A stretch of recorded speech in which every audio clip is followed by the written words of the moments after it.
and we broke down a couple key sequences that showcased just how dominant he was with all of his stuff. Well, we know that Max, he's going for the strikeout. Every guy that steps into the batter's box, he want to strike him out. But there were some sequences today that were just absolutely phenomenal. You see here, he's going to start Dietrich off, who's very dangerous. A backdoor curveball, he misses off the plate, and then he goes a changeup to get back into the count and get it even. Then he goes fastball away, paint, and he's going to come right back to the outer third of the plate, and it just blows him away.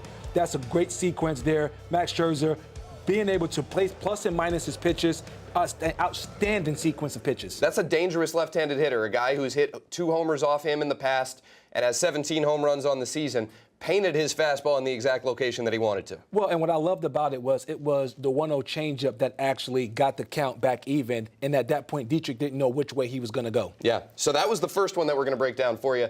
Then to Winker. Later on in that inning, Bo, this was masterful as well. Masterful. And again, we're going to start from the top here. He goes changeup, bottom of the zone, counts now 1-0. He comes curveball to get back into the zone. Had his secondary pitches working. Then he go top of the zone, fastball to make it 1-2. And then he's going to go bottom, try to get him to chase. He doesn't chase. Now he's going to speed him up, go cutter in, and now you know he has him set up away. He goes fastball away for strike 3. When you look at pitch sequence, you want to be able to, you want to slow the hitter down. You want to be able to speed the hitter up. What Max was able to do, he was able to use his secondary pitches. Whenever he felt behind in the count, he was able to get back into the count because he has such good command of his secondary pitches. And you heard Kurt Suzuki talk about it just a few minutes ago with us, that Max wants to be the best at everything that he does. That's pitching, that's running the bases, that's offensively. He gives everything that he has, Bo, and that included at the plate a couple times today and busting it down the line. Yes, and again, this is not to take anything away from other people, but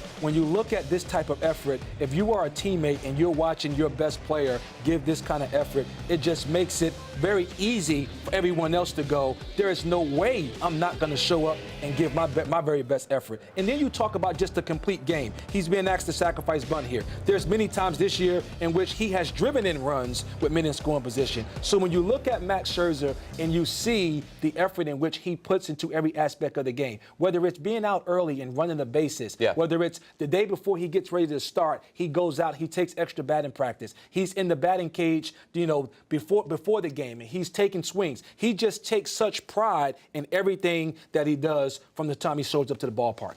And how about this? Max Scherzer, with his 15 strikeout game today, continues to place himself in some truly elite company in the history of Major League Baseball. 15-plus strikeout games in his career, now 6 of them for Max. The only pitchers ever with more 15 strikeout games: Sandy Koufax, Pedro Martinez, Roger Clemens, Nolan Ryan, and Randy Johnson. That's amazing. Real simple. When you start joining that type of list, it's the reason why we start talking about the Hall of Fame.